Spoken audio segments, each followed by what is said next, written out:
O exorcismo de Emily Rose, retratado no filme de 2005, O Exorcismo de Emily Rose, é inspirado em um caso real ocorrido na Alemanha, envolvendo uma jovem chamada Anneliese Michel, nascida em 1952, em uma família católica devota.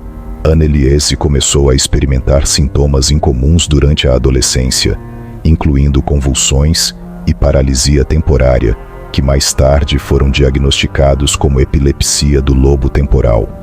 Apesar dos tratamentos médicos, seus sintomas pioraram e ela começou a manifestar comportamentos estranhos, como aversão a símbolos religiosos, vozes que a insultavam e força física incomum.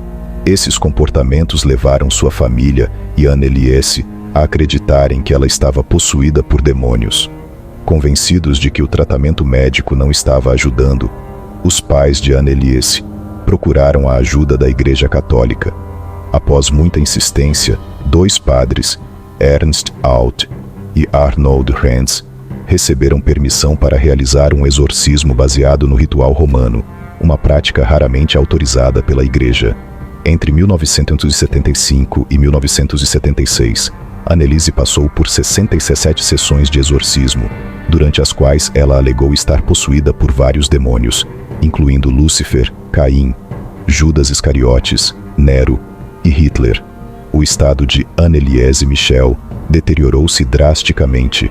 Ela costumava ajoelhar-se cerca de 600 vezes por dia, e em uma dessas ocasiões, acabou rompendo os ligamentos do joelho, o que a levou a se arrastar para debaixo de uma mesa, onde permaneceu latindo como um cachorro por 2 dias. Além disso, Anneliese gritava por horas e desenvolveu um comportamento cada vez mais perturbador, começando a comer aranhas e carvão. Chegou ao ponto de morder a cabeça de um pássaro morto e lamber a própria urina do chão. Em 1975, após várias tentativas, o terceiro pedido de exorcismo foi finalmente aprovado pelo bispo de Würzburg. O caso foi então assumido pelo padre Arnold Renz e pelo pastor Ernst Alt, que conduziram os exorcismos conforme o ritual romano de 1614. Arnold Renz e Ernst Alt realizaram 2 sessões semanais de exorcismo, cada uma com duração de 4 horas. No total, foram realizados 77 rituais ao longo de pouco mais de 9 meses. Durante esse período, Anneliese ficava confinada em um quarto, onde muitas vezes permanecia sem comer, beber ou dormir, e em algumas ocasiões era mantida acorrentada.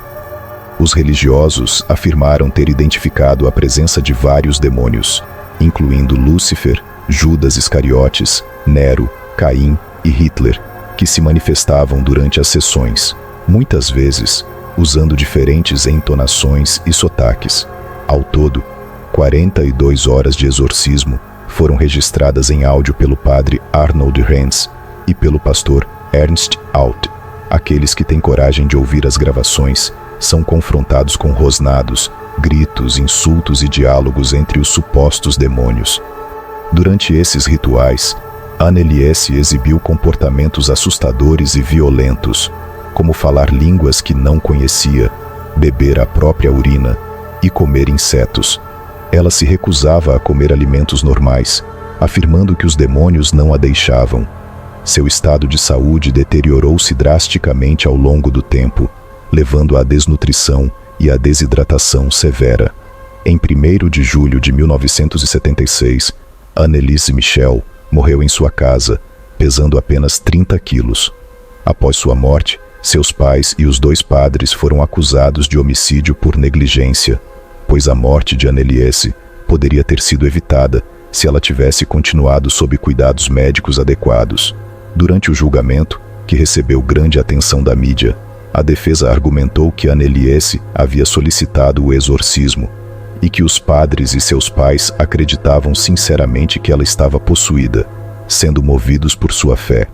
Eles apresentaram gravações de áudio feitas durante os exorcismos como evidência das supostas possessões demoníacas.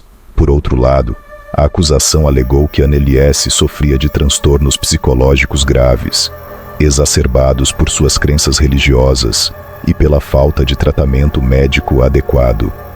A promotoria argumentou que a responsabilidade por sua morte recaía sobre aqueles que optaram por exorcismos, ao invés de cuidados médicos contínuos.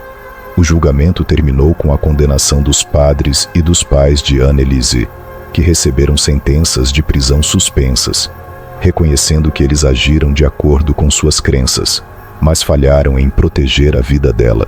O caso de Anneliese Michel levanta questões complexas sobre a interseção entre crença religiosa, saúde mental e responsabilidade médica.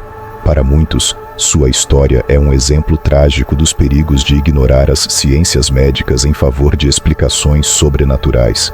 Para outros, é uma prova da força do mal e da fé em lutar contra ele.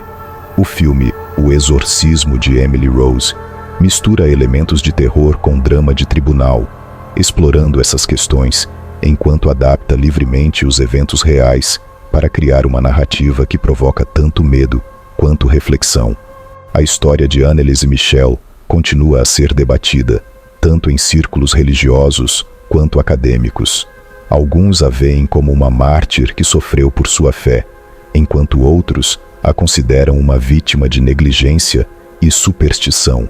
Independentemente da interpretação, o caso permanece um dos mais famosos e controversos exemplos de exorcismo na história moderna e continua a influenciar a maneira como a sociedade vê a possessão demoníaca e os rituais de exorcismo.